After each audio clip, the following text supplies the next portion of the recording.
الرحیم الحمدللہ رب العالمین والصلاة والسلام علی سید المرسلین وعلی آلہ واصحابہ اجمعین۔ جامعۃ المومنات دختران ملت کی قدیم یونیورسٹی ہے، جس میں 2000 سے زائد طالبات ابتدائی جماعت سے لے کر مفتی کورس اور ڈاکٹریٹ تک کی زیر تعلیم ہیں۔ جامعۃ المومنات کی دینی اور تبلیغی سرگرمیاں بام عروج پر پہنچی ہوئی ہیں۔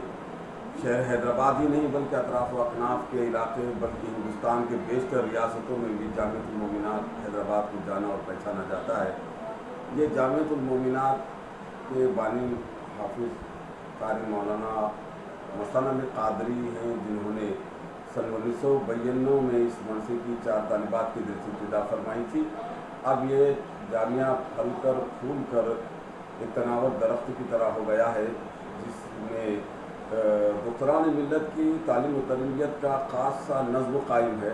اس میں نہ صرف دینی تعلیم بلکہ اصلی تعلیم کا نظم بھی ہے، اور ساتھ میں طالبات کے لیے فنی تعلیم اور کمپیوٹر کی تعلیم اور خطاطی کی تعلیم اور دیگر ہوم سائنس کے پروگرام بھی جامعۃ المومنات کی طرف سے منعقد کیے جاتے ہیں۔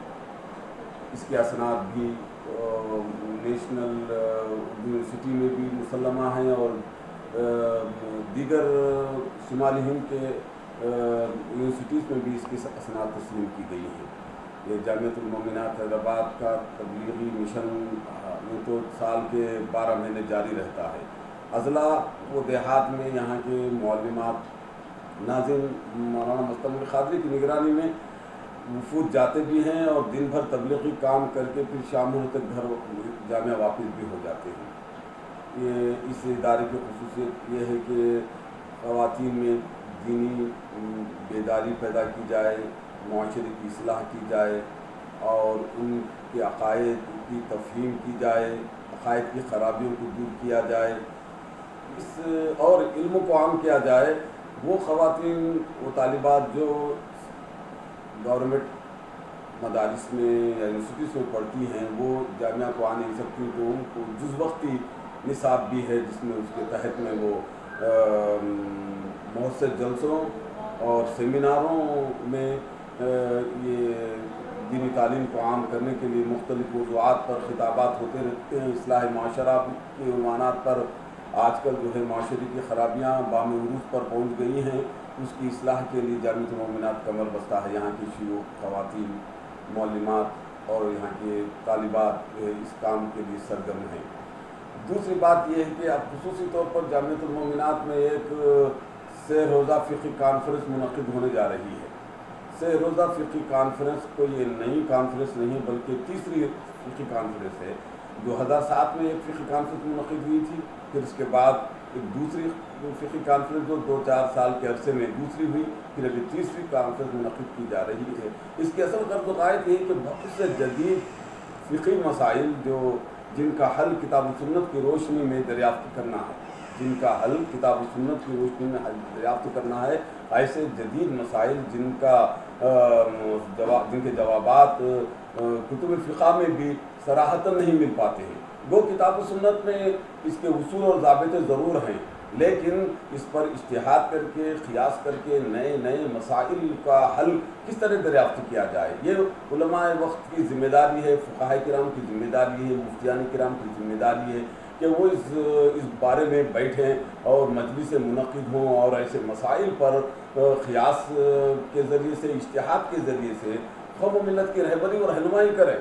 اس کے لیے جامعۃ المومنات نے خصوصی طور پر کافی صرفے سے اور بڑی محنت اور جدوجہد کے ساتھ جو ہے یہ کانفرنس منعقد کرتی ہے۔ اس کی علمی افادیت کا اندازہ اس بات سے کیا جا سکتا ہے کہ اس کانفرنس میں صرف مقامی علماء کرام اور عالمات مفتیات تشریف لا رہے ہیں، بلکہ ہندوستان اور بیرون ہند کے بھی علماء یہاں تشریف لاتے ہیں۔ ہمارے ہندوستان کے شمالی ہند کے علماء میں حضرت مولانا مفتی نظام الدین صاحب، مفتی جامعہ اشرفیہ مبارک پور، مولانا ایوب خان صاحب جو مراد آباد جامعہ علمیہ کے مفتی ہیں، محدث گجرات مولانا معین الدین صاحب ہیں، ایسے ہی کشمیر کے مفتی صاحب مولانا نذیر احمد صاحب بھی ہیں، اور ایسے جامعہ نظامیہ کے مولانا مفتی ضیاء الدین صاحب ہیں، اور ایسے حقیقت تقریباً 150 مرد مفتیان کرام اور 150 خواتین مفتیات اس مباحثے میں شریک ہوں گی، جہاں 3 روز یعنی پہلا دن جمعہ کے روز 4 بجے اس کا افتتاحی اجلاس ہوگا اردو گھر مغل پورہ حیدرآباد میں، جس میں مولانا مفتی خلیل احمد صاحب کے ابتدائی کلمات اور دعاؤں سے اس اجلاس کا آغاز ہوگا۔ اس میں مہمان خصوصی کی حیثیت سے ہمارے ڈپٹی چیف سیکرٹری محمد محمود علی صاحب بھی تشریف لا رہے ہیں، اور ساتھ میں ہمارے معزز مہمان خالد العصیمی جو طائف کی جامع مسجد سعودی عربیہ کے امام و خطیب ہیں، وہ بھی تشریف لا رہے ہیں۔ پھر اس اجلاس میں ابتدائی اجلاس میں خصوصی مفتیان کرام کے خطابات ہوں گے۔ پھر اس کے بعد یہ اجلاس مغرب سے پہلے ختم ہو جائے گا، عصر کے نماز کے بعد مغرب کے درمیان میں جو وقفہ ہوگا، پھر مغرب کے بعد سے پھر یہ 9:30 بجے تک اردو گھر میں مختلف مقالے پڑھے جائیں گے، اور شاید یہ مقالے ابھی مباحث کے لیے نہیں پیش ہوں گے، البتہ ہفتہ اور اتوار کے دن جو صبح 9 بجے سے لے کر شام مغرب تک یہ اجلاس مسلسل جاری رہیں گے، جس میں مخصوص علماء کرام کیونکہ عام عوام الناس کے لیے نہیں یہ اجلاس، خصوصاً ڈسکس کرنے کے لیے، بحث کرنے کے لیے، اس مسائل پر جو ہے کتاب و سنت کی روشنی میں حل دریافت کرنے کے لیے خواص حضرات تشریف رکھتے ہیں، جس میں مفتیان کرام ہیں، علماء کرام ہیں۔ یہ جو ہے اردو گھر مغل پورے میں گول میز کانفرنس کے طور پر سب حضرات بیٹھیں گے، مقالے بھی پڑھے جائیں گے، ان مقالوں پر مباحث بھی ہوں گے، ان مباحث پر جو ہے پھر فیصلہ ساز ایک کمیٹی بھی ہے جس میں مفتیان اور مفتیات ہیں، وہ جو ہے فیصلہ بھی دیں گے کہ اس کا کیا حکم ہوگا شرعی طور پر۔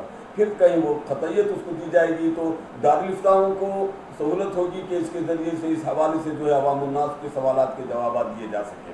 اب مثال کے طور پر اس میں چند ایسے موضوعات ہیں جو اس کو میں اس موقع پر بیان کر دینا بہتر سمجھتا ہوں۔ مثال طور پر انسانی نطفے کی بینکنگ اور استفادہ کا شرعی حکم۔ انسانی نطفہ کا اب تک تو بلڈ بینک کی بات کر رہے تھے، لیکن انسانی نطفے کی بینکنگ کا بھی رواج چل پڑا ہے، تو مغربی ممالک میں بات چل رہی ہوگی، لیکن ہندوستان میں بھی اس کا رواج چل پڑنے کو ہے۔ تو ایسی صورت میں مسلم امہ کے لیے کیا رہبری ہو سکتی ہے؟ تو یہ ذمہ داری ہے مسلم علماء کرام کی، مفتیان کرام کی ذمہ داری ہے کہ قوم کی رہبری کریں اس معاملے میں۔ کیا آیا نطفہ، انسانی نطفے کو ذخیرہ کیا جا سکتا ہے؟ کیا اس نطفے کو جو ہے کسی کو جو ہدیۃً دیا جا سکتا ہے یا خریدا اور لیا جا سکتا ہے؟ کیا اچھے ڈاکٹر اور انجینئر کا نطفہ خرید کر ایک ڈاکٹر اور انجینئر کی صفات والا بچہ پیدا کرنے کے لیے ایسا بزنس کیا جا سکتا ہے؟ شرعاً کیا حکم ہے؟ اور دوسری بات وائٹنر، جو آج کل جو سفیدہ ہے جو لکھے ہوئے کو غلط لکھی ہوئی کو میٹنے کے استعمال ہوتا ہے، یہ بات سنی گئی ہے کہ اس کا سونگنا یا اس کا پینا نشہ کا باعث ہے۔ تو اب وہ عام طور پر جو نیو جنریشن میں نوجوان لڑکے لڑکیاں کالجز وغیرہ کے اس کو استعمال کر رہی ہیں، بعد نظر میں بات سننے میں آئی ہے، تو اس کا شرعی حکم جاننے کی ضرورت ہے۔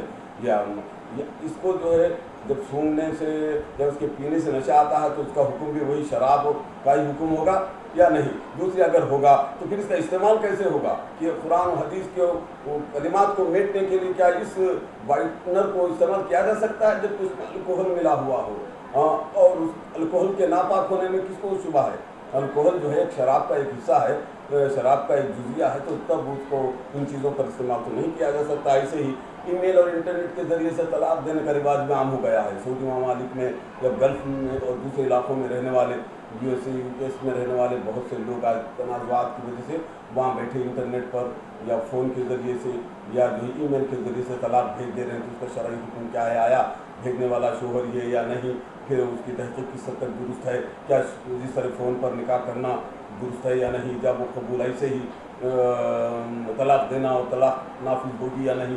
اس مسئلے پر بھی جو ہے فقہاء علماء ملت اسلامی کی ذمہ داری ہے کہ اس پر اتفاق رائے پیدا کریں اور عوام کی رہبری کریں اور صحیح طور پر جو قیاس کرنے کی ضرورت ہے۔ اسی تیسرا ایک مسئلہ، ایسے کئی مسائل جو 34 مسائل پر ڈسکس ہوگا، اس میں سے میت کو متاثر ہونے کے لیے کول باکس میں رکھنے کا کیا شرعی حکم ہے؟